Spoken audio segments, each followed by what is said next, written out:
Eleanor wasn't just my wife. She was the kind of woman who remembered everything. Every birthday, every heartbreak, every quiet Tuesday when you needed someone to sit with you without saying a word. She kept 38 years of our marriage organized in that mind of hers like a library nobody else could navigate. When she died of ovarian cancer on November 19th, 4 years ago, she didn't just leave a hole in my life.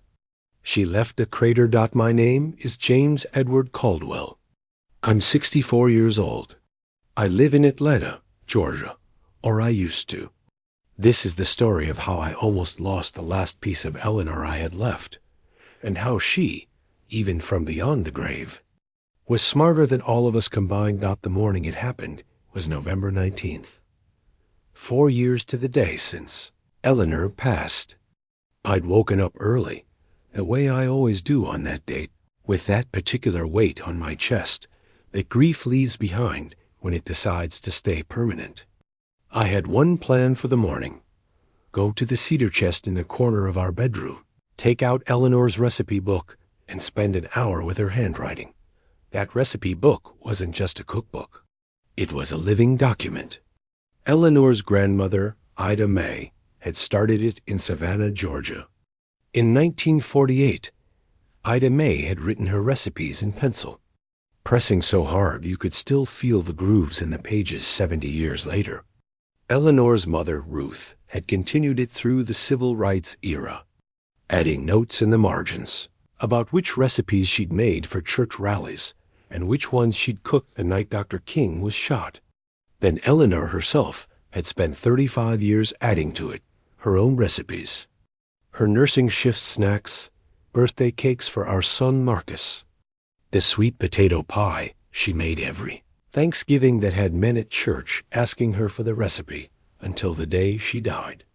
4 generations of black women, documented in ink and flour and love. I crossed the bedroom, lifted the cedar chest lid. Empty. I stood there for a moment, not understanding. The way your brain refuses to process something that can't be true. Oh, that? Marcus's voice came from the doorway. He was leaning against the frame with a coffee mug, still in his pajamas, relaxed in a way that only someone who doesn't pay rent can be. I put that in the Goodwill donation box on Peachtree a few days ago. Tanya's been reorganizing. She needed that chest for her wellness corner. I turned around slowly. You what? We're decluttering, Dad. Tanya's been watching that minimalist stuff on YouTube. The house was getting crowded. He shrugged. You can find any recipe online now. I looked at my son. My son, who Eleanor had carried through a difficult pregnancy, who she'd nursed through asthma attacks at 2 a.m., who she'd driven to practice, to college visits, to his wedding. My son, who had just described 4 generations of his own family's history as clutter. That book belonged to your great-great-grandmother, I said quietly. It was written in 1948. Marcus took a sip of coffee. Dad, it's old paper. Let it go. I grabbed my keys. The Goodwill on Peachtree Road was 20 minutes away. Atlanta's morning traffic turned it into 40. I drove with my hands tight on the wheel, watching the city slide past, the skyline Eleanor had loved, the neighborhood she'd known since childhood, the streets where she'd walked and worked and built a life worth remembering. When I got to Goodwill, a young woman with natural looks and reading glasses was behind the donations counter. My son donated a handwritten recipe book a few days ago, I said. Leather-bound, very old. She frowned sympathetically. Once items are donated, sir, they go into processing. Please. My voice cracked in a way I hadn't expected. My wife passed away 4 years ago. That book has her grandmother's handwriting in it. Her grandmother's grandmother's. It's the only thing I had left of her. Something in the young woman's eyes shifted. She understood something that Marcus never would. Let me check with our processing team, she said. Give me a few minutes. She came back 8 minutes later. We do have a leather-bound book that came in recently. Our specialist flagged it because the measurements in some of the recipes are unusual, very precise, like not normal cooking measurements. My heart stopped. Unusual how? Like 174 grams of this, 423 milliliters of that, 1,000-something grams of brown sugar. Our specialist thought maybe it was a misprint, or she wasn't sure. Eleanor had been a registered nurse for 32 years. Precise, methodical, always 3 steps ahead of everyone. In the room, a skill. Black women in medicine have to develop just to survive in spaces that underestimate them. If Eleanor had hidden something in those measurements, can I see it? I asked Dot. She brought it out, wrapped carefully in tissue paper. The leather was worn brown, worn smooth at the edges from decades of hands. Eleanor's name was stamped on the front in gold that had softened to bronze. I opened the cover with hands that weren't quite steady. For James, when you need it most. Start with Ida May's sweet potato pie. Every number matters. I love you always. Ida May's sweet potato pie. Page 3. I turned there. The ingredients were listed in Eleanor's careful handwriting. But the measurements, 174 grams of sweet potato, 423 milliliters of evaporated milk, 1,127 grams of brown sugar. Dot, not measurements. Numbers. How much for the book? I asked. We priced it at $65 because of the vintage leather. I handed over my card without hesitating.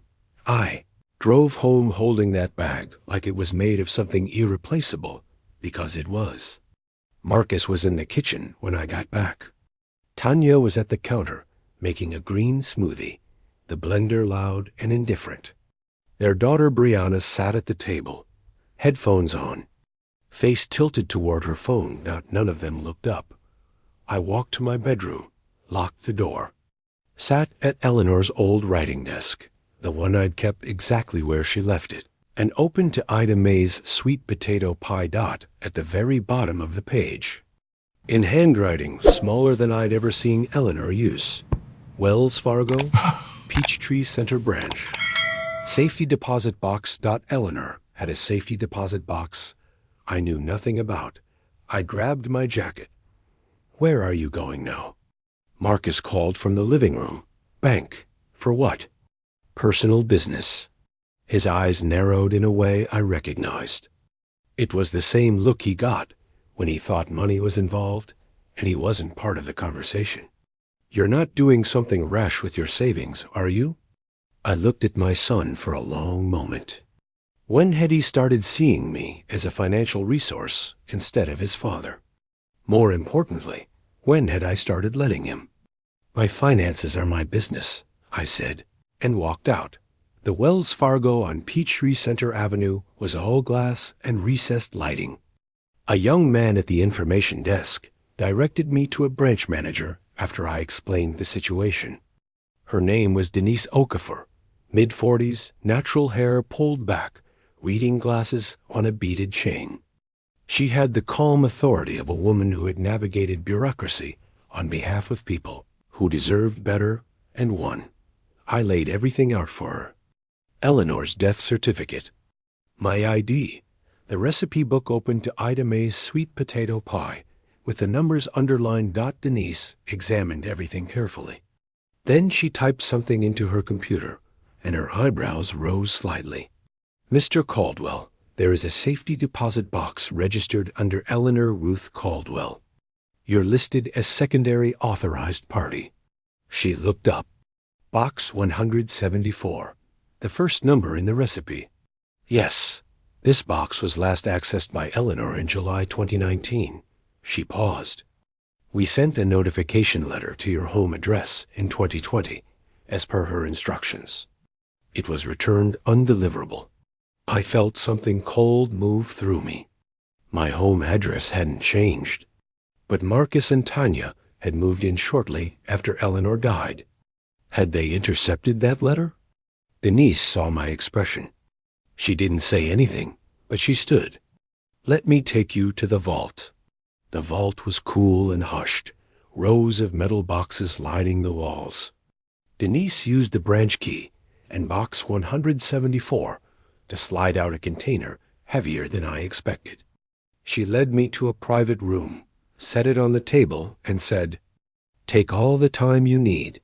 Then she closed the door and left me alone with Eleanor's last secret dot. My hands were shaking when I lifted the lid. Inside, stacks of cash in sealed bank envelopes. I counted them twice. $50,000. Beneath the money, a USB drive. And beneath that, an envelope with my name on it in Eleanor's handwriting. I opened the letter. "My dearest James, if you're reading this, I'm gone.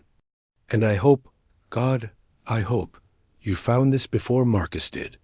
I'm writing this in July 2019, 2 months after my diagnosis.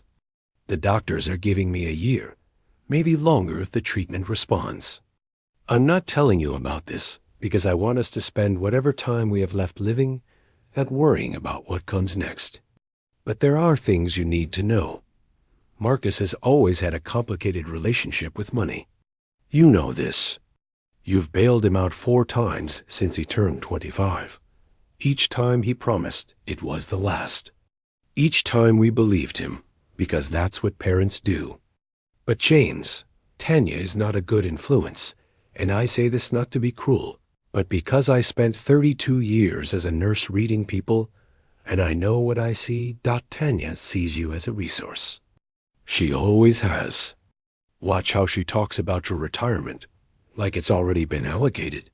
Watch how she treats your home, like she's already decided it's hers.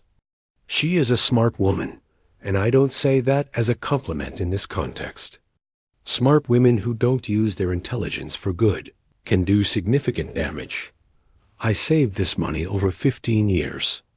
Small amounts from each paycheck. Overtime shifts. The investment account my mother left me that I never told you about because I always knew, somewhere deep down, that we might need a reserve that only I controlled. Women learn that. We learn to keep something for ourselves, not out of distrust, but out of wisdom. This $50,000 is yours, James, not Marcus's. Not Tanya's, yours. After I'm gone, Marcus will move in. He'll say it's to help you through grief. He won't leave. He'll take up space the way people do when no one stops them. Push back. This money gives you the power to push back. There's a USB drive in the box. It has a video from me. Watch it when you're ready to hear me tell you out loud that you matter. That your life is yours. I love you, James Edward Caldwell. I always will. Eleanor and I sat in that room for a long time. Outside, Atlanta kept moving. Inside, everything had gone completely still. I drove home with Eleanor's letter folded in my jacket pocket and the recipe book on the passenger seat beside me. The afternoon sun was cutting low across Atlanta's skyline, that particular gold light that only shows up in November, the kind Eleanor used to stop and point at when we were driving somewhere together. "James, look at that," she'd say. "Just look at it." And I would, because she always made you feel like you'd miss something important if you didn't. I missed her so much it was physical. Like a bruise you keep pressing. Marcus's truck was blocking the entire driveway when I pulled up. I had to park on the street and walk. Inside, the house smelled like Tanya's essential oil diffuser.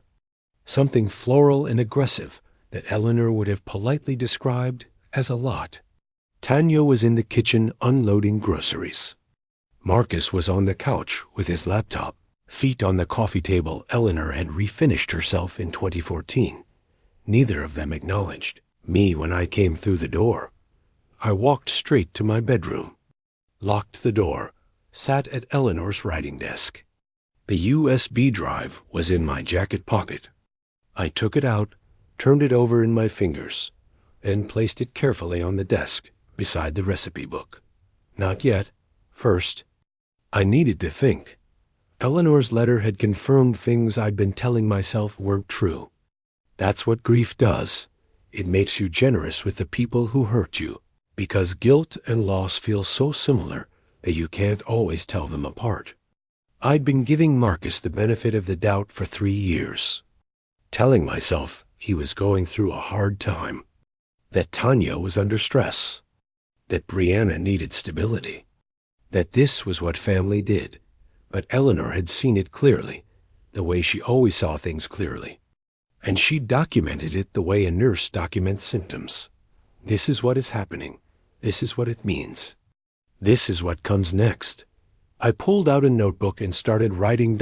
If Eleanor had taught me anything in 38 years of marriage, it was that you cannot manage what you don't record. She'd kept journals her entire adult life, patient notes, personal reflections, grocery lists that somehow also contained philosophy. Organization was her love language, and she'd offered it to everyone around her without ever asking for credit. That's what women like Eleanor do. They build the infrastructure that everyone else walks across without looking down. I was going to start looking down. November 19th. Marcus blocked the driveway. Photographed his truck. Parked on street. November 20th. Tanya used my credit card. Took it from my wallet without asking. $287 in charges. A weighted blanket and 2 meditation apps. Photographed the confirmation emails when she left her laptop open on the kitchen counter. November 22nd. Discovered my vintage jazz record collection had been moved to the garage to make room for Brianna's art supplies in the living room. 3 records warped from the temperature change. Photographed the damage. November 24th. Attempted to watch the game in my own living room at 4 p.m. Tanya informed me they were having family movie afternoon, and the room was taken. I went to my bedroom. She did not invite me to join the family movie. Each entry documented, time-stamped, photographed where possible. It was Tanya who finally pushed me to make the call. I'd been circling for weeks. That happened on a Tuesday evening. I was heating up leftovers in the kitchen, my own kitchen, in my own house, when she walked in and placed a spreadsheet on the counter beside the stove. Robert and I have been looking at the household expenses, she said. She always called Marcus Robert when she was trying to make something sound more formal. The utilities alone are running almost $400 a month. We think it's only fair that everyone contributes. I picked up the spreadsheet. She divided the monthly costs into thirds. My third was $340.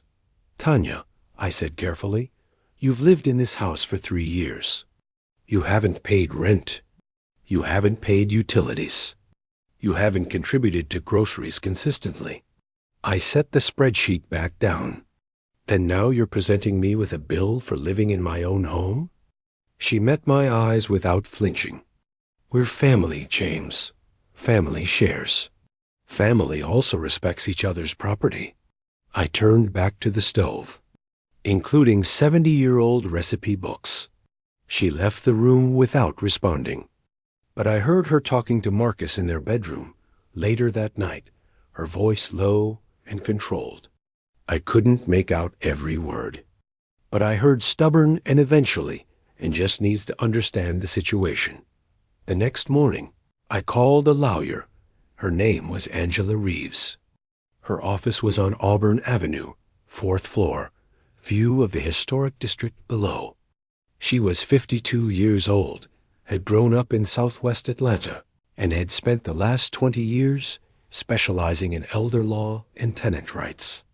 Her walls were covered in degrees and framed photographs, her at community events, her with clients, her at the state capitol during a housing rights hearing. A black woman who had turned expertise into advocacy. Eleanor would have liked her immediately. I told Angela everything. From the beginning, she listened the way good listeners do, without interrupting, without performing sympathy, just taking it in. When I finished, she was quiet for a moment. Then she leaned forward. Mr. Caldwell, under George's landlord-tenant law, your son and his family qualify as tenants. 3 years of uninterrupted occupancy, even without a written lease, even paying no rent, establishes tenancy. You can't simply ask them to leave. So what can I do? You serve formal notice. In Georgia, for a month-to-month tenancy, that's 60 days written notice. If they don't leave, you file for dispossessory in magistrate court. She paused. It can take 2 to 4 months if they contest it. Will they contest it? Angela looked at me steadily. From what you've described, yes. But contestation doesn't mean they win. It just means it takes longer. She slid a contract across the desk. My retainer is $3,200. That covers the notice filing and initial court. Appearance. I thought about Eleanor's. $50,000. Money she'd saved over 15 years of overnight nursing shifts and careful planning. Money she'd kept separate and hidden because she'd understood. With the clear-eyed pragmatism of a woman who'd watched the world underestimate her entire life. That security requires preparation. She'd prepared for this moment. I just had to show up for it. When can we start? I asked. I signed the retainer that afternoon. The notice was served on a Thursday morning in early December. A process server arrived at 9 a.m., a woman in a gray blazer, professional and unhurried. She knocked on Marcus and Tanya's bedroom door. Marcus answered in a t-shirt and sleep pants. She handed him the envelope. Notice to vacate, she said. You have 60 days from today. I watched from the hallway. Marcus read the first paragraph. Then he looked up at me with an expression I hadn't seen on his face since he was a teenager caught in a lie. What is this? Exactly what it says. You're evicting us? His voice climbed. Your own son? You've lived here for 3 years without contributing to a single bill. The arrangement needs to change. Mom would be disgusted by this. That hit me somewhere deep. But I held steady. Your mother left me a letter, I said quietly. She knew exactly what she was talking about. His face went still. What letter? She was always the smartest person in any room, Marcus. You know that. Tanya appeared behind him in the doorway. She'd clearly been listening. Her expression had shifted from sleep-soft to calculated in the space of about 4 seconds. James, we can work through this. We just need more time. You've had 3 years. I walked back to my bedroom and closed the door. That evening, I opened my laptop, plugged in the USB drive, and double-clicked the single video file. Eleanor's face appeared on the screen. She was thinner than I remembered. The cancer had already begun its work by the time she recorded this. But her eyes were exactly the same. Clear, direct, warm. She was sitting at her writing desk in our bedroom. The same desk where I was sitting now. Hey, baby, she said. I had to stop the video. Press my hand flat against the desk. Breathe. I started it again. If you're watching this, you found the recipe. Good. That means you went looking. Which means things got difficult enough that you needed to. She folded her hands on the desk, that familiar gesture. The one she made when she was about to say something she'd thought through carefully. I need to tell you something I couldn't say while I was alive, because you would have argued with me. You would have said I was being too hard on Marcus. And James, I love you for that. I love that you see the best in people. But sometimes the most loving thing a person can do is see clearly. She paused. Our son has spent his whole adult life avoiding accountability. And every time we stepped in, we made it easier for him to keep doing that. I'm not blaming us. We did what parents do. But I'm gone now, and I can't protect you from the consequences of patterns we helped create. So I need you to do it yourself. Outside the bedroom door, I could hear Marcus and Tanya talking in low, urgent voices. That money in the box is yours, Eleanor continued. I saved it doing double shifts in the IQ at 58 years old because I knew you'd need it. Not because I wanted to keep secrets from you, but because I knew that If you knew about it, you'd spend it on Marcus the next time he was in trouble. And there's always a next time. I heard Tanya's voice rise slightly, then drop again. Stand up for yourself, James. You have spent 38 years being a good husband, a good father, a good man. You have earned the right to be a selfish man for the rest of your life. Take that money. Take that house. Take yourself somewhere quiet and build something just for you. She smiled. The smile I'd fallen in love with at 24 years old at a church social indicator. I'll be watching, and I'll be proud of you. The video ended. I sat in the dark for a long time. Then I opened my notebook and wrote the date, and below it, she was right. She was always right. 2 weeks later, I installed security cameras. Small, unobtrusive ones. One in the living room, angled toward the main conversation area. One in the kitchen, mounted near the smoke detector. Both connected to my phone. Recording continuously what they captured over the following weeks. Was more than I'd expected.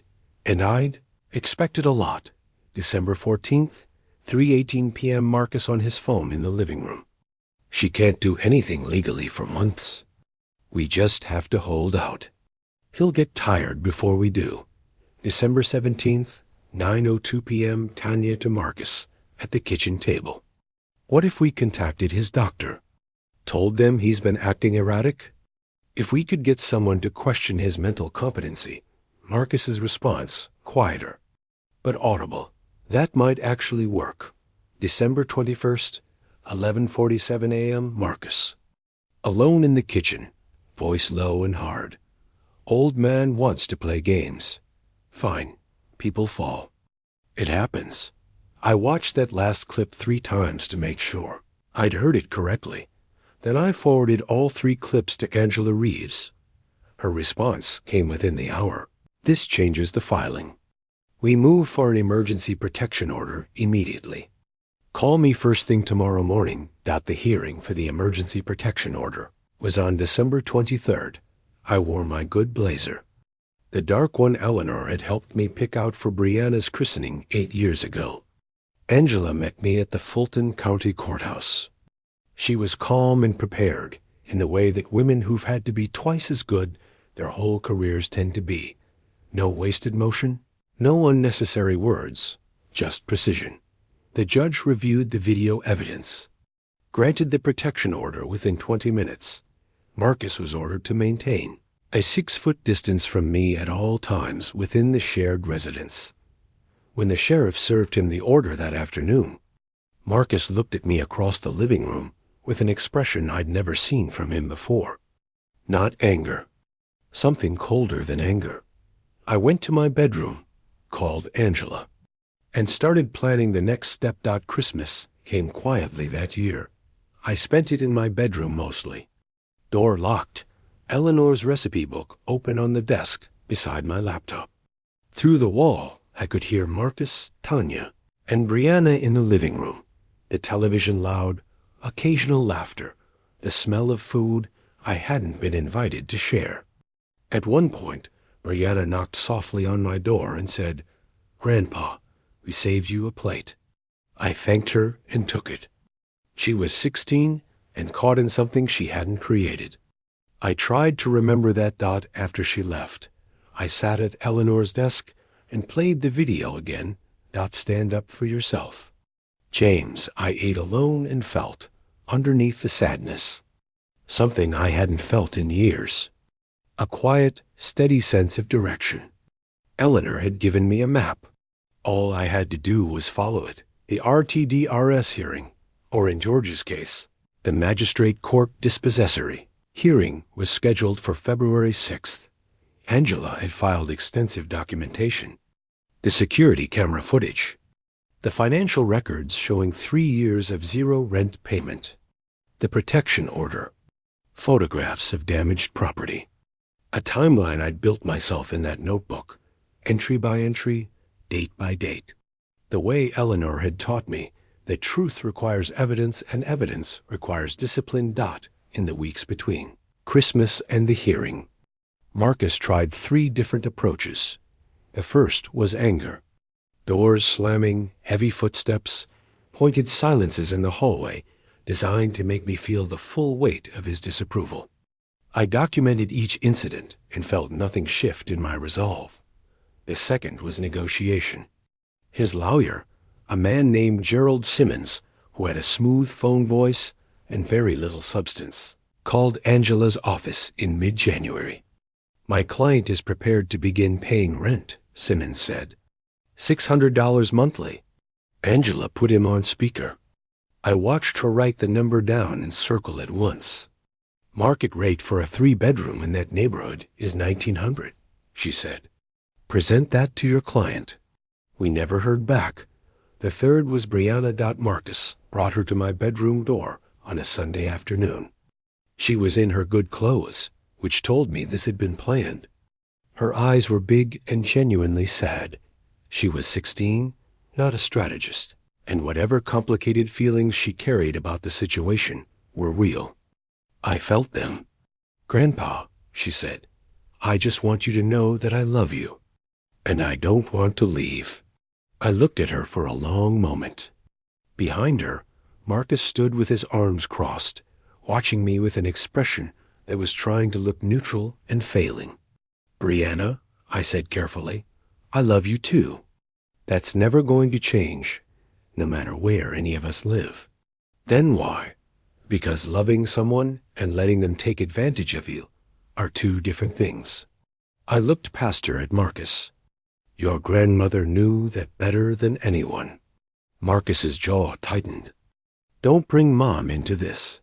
"Your mother is the reason I'm still standing," I said. "So yes, I'll keep bringing her into it." I closed the door gently. Then I sat on the edge of the bed and let myself feel the full weight of what I'd just done. The guilt was real. Brianna was innocent. But Sarah, Eleanor, had written it plainly. "Your duty is done. Live for yourself now." She hadn't written that carelessly. She'd written it understanding exactly what it would cost me to follow. That was the thing about Eleanor. She never asked anything of you without accounting for the price. February 6th arrived cold and bright. Atlanta doesn't do winter the way some cities do. No heavy snowfall, no dramatic ice storms. But that morning had a sharp clarity to it. The sky a hard, clean blue. I wore my dark blazer again. Angela met me at the Fulton County Courthouse at 8:45 a.m. The courtroom was small and official. A magistrate judge named the Honorable Carolyn Marsh presided, a black woman in her 60s with reading glasses and an expression that suggested she had seen every variation of this situation and had long since run out of patience for unnecessary drama. Angela had mentioned her name the week before with quiet approval. "She doesn't waste time," Angela had said, "and she doesn't tolerate people who do."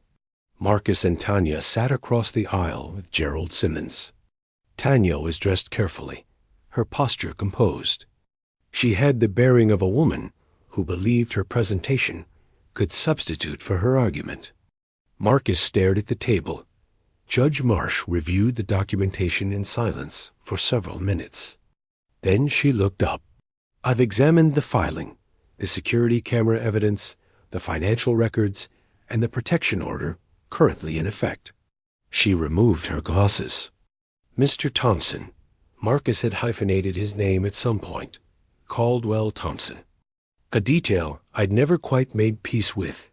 You and your family have occupied Mr. Caldwell's residence for 38 months without financial contribution of any kind. The notice to vacate was properly served, and the required period has elapsed." Simmons started to speak. Judge Marsh held up one hand. "I'll hear from respondents in a moment." She looked at Marcus directly. "I want to be clear about something before we continue. The existence of a family relationship does not create an exemption from tenancy law. Emotional appeals about family loyalty, while understandable, are not legal arguments. They will not factor into this ruling. Tanya leaned toward Simmons and whispered something. He nodded once. "Mr. Simmons," Judge Marsh said. Simmons stood and made his case. Hardship, insufficient notice, the minor child's welfare, the emotional toll of displacement. He spoke for 4 minutes. Judge Marsh listened without expression. Then Angela stood. She spoke for 2 minutes. She presented the financial records. She referenced the security footage. She cited 3 specific Georgia statutes. She sat down. Judge Marsh looked at her notes. Dispossessory granted. Respondents have 30 days from today, March 8th, to vacate the premises. Failure to comply will result in sheriff-enforced removal. She looked at Marcus. I'd encourage you to use the time productively. She moved to the next case. Outside on the courthouse steps, the cold morning air hit us all at once. Tanya walked to the parking deck without looking at me. Simmons followed, already on his phone. Marcus stopped at the bottom of the steps. I hope this is worth it to you, he said. I didn't want this, Marcus. You made choices. Choices have ends. You're destroying this family. I thought about Eleanor saving money in secret for 15 years, working overnight IQ shifts in her late 50s so that I'd have options she couldn't guarantee while she was alive, writing a letter she knew might never be found, hiding a message in her grandmother's recipe for sweet potato pie because she trusted me to go looking, even when I didn't know I was searching. Your mother spent 15 years protecting this family, I said. She just did it in a way nobody noticed until now. I walked to Angela's car. The 30 days were difficult. Marcus and Tanya packed slowly and with intention, that particular kind of slow that communicates resistance without providing legal grounds for acceleration. I documented the damage as it appeared. A fist-sized hole in the hallway drywall. A bathroom mirror, cracked from corner to corner. 3 cabinet doors in the kitchen, unhinged and left leaning against the wall. My tool cabinet in the garage, emptied of the good hand tools. A set of chisels Eleanor had given me for my 55th birthday.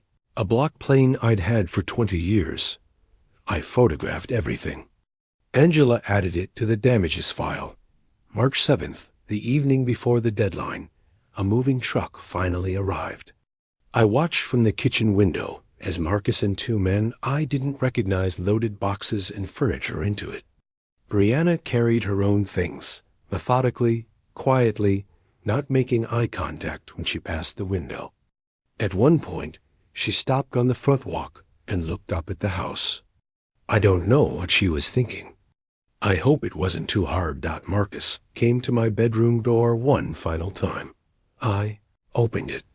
He looked older than he had 3 months ago. Smaller, somehow. I want you to know, he said, that I don't forgive you for this. I know. And when something happens to you someday, when you're old and you need someone, don't call me. I'm not planning on it. He left. The front door closed behind him. I heard the moving truck engine turn over, idle, then pull away. And then the house was quiet. Not empty quiet. Not lonely quiet. A different kind, the kind that belongs to you. I stood in the hallway for a long time, just listening to it. I listed the house 3 weeks later with a realtor named Denisha Monroe, a woman in her 40s who specialized in Southwest Atlanta and who had sold 4 houses on our street, alone in the past 2 years. She walked through every room with me, asked good questions, and said, "You've kept this place beautifully. That matters." My wife took care of it, I said. She understood what I meant. The house listed at $498,000. Within 10 days, we had 4 offers. I accepted one at $487,000. A young couple, both teachers, with a toddler and a second on the way. When I handed them the keys, the wife was visibly emotional. I told her what I meant. Make it yours. Don't let anyone take it from you. She squeezed my hand and said, "Thank you." I drove west. Eleanor and I had talked for years about Asheville, North Carolina. We'd driven through it twice on road trips, the Blue Ridge Parkway, the old buildings downtown, the mountains sitting behind everything like patient witnesses. She'd said once, on a warm October evening with the windows down, "James, if we ever just ran away, I'd run here." I'd laughed. She hadn't been entirely joking. I found a 2-bedroom condominium in a quiet building on the north side of the city. Second floor. A balcony facing the mountains. Older building, well-maintained, mostly retirees.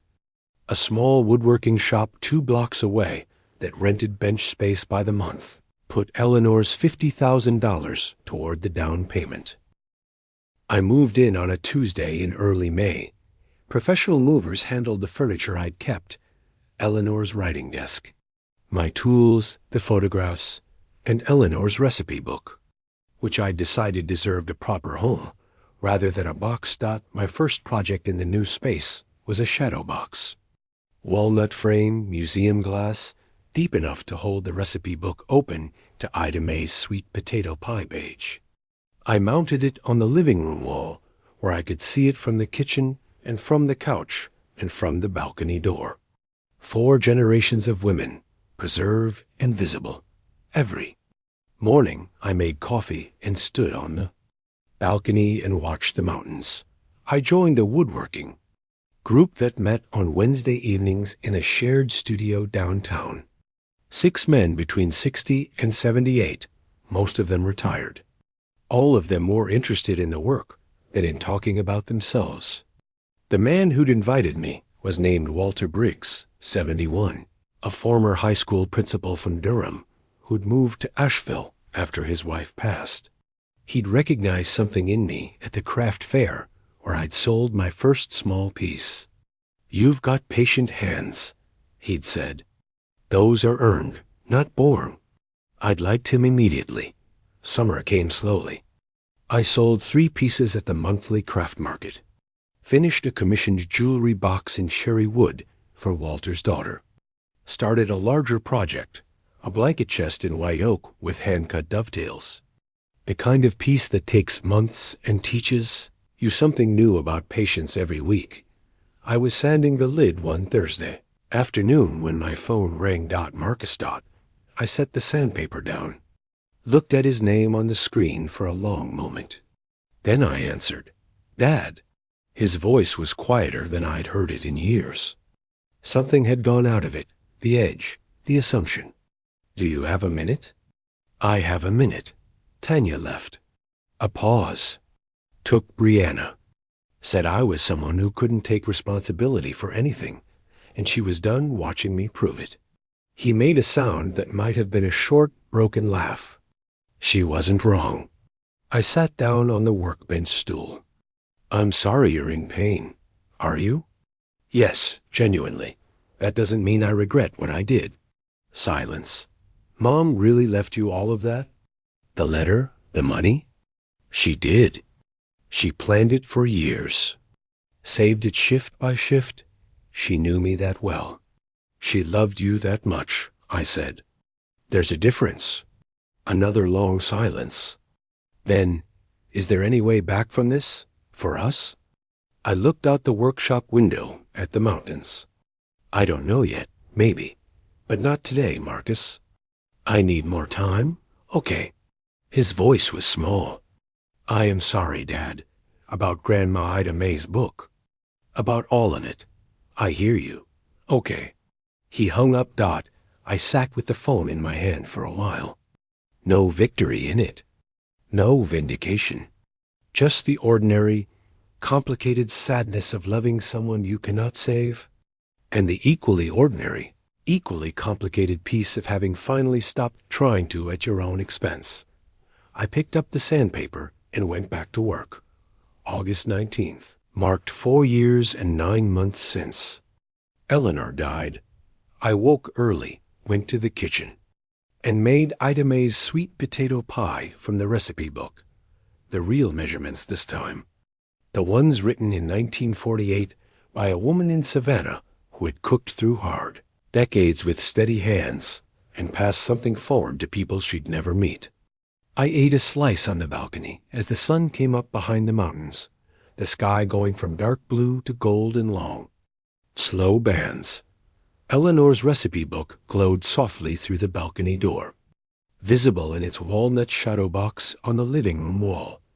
I touched my chest, where I still sometimes felt her presence like a warm weight. "I did it, Eleanor," I said to the mountains. "I followed your recipe." The peaks didn't answer. They never do. But they stayed, patient, permanent, indifferent to everything except time, and that morning that was exactly enough. I went inside, cleaned up the kitchen, and went to the workshop. I had a blanket chest to finish. That was the inheritance Eleanor Ruth Caldwell really left me. Not $50,000. Not a video message or a clever code hidden in sweet potato pie. Those were tools, and she'd known I'd need tools, because she'd always understood that love without structure is just sentiment. And sentiment without action changes nothing. The real inheritance was the example. 32 years as a nurse. Saving money in secret, planning 3 steps ahead, writing letters she didn't know would ever be found, trusting that if she built the infrastructure quietly and carefully enough, the people she loved would eventually walk across it and not fall through. That's what women like Eleanor do. They build things that outlast them. They prepare for futures they won't live to see. They love people who don't always deserve it. And they do it with open eyes, not blind ones. Because real love includes telling the truth. I learned at 64 years old, living in a quiet building in the Asheville Mountains, with sawdust on my hands and a walnut shadow box on my wall, that the best thing Eleanor ever did for me wasn't saving me, it was showing me, one final time, how to save myself.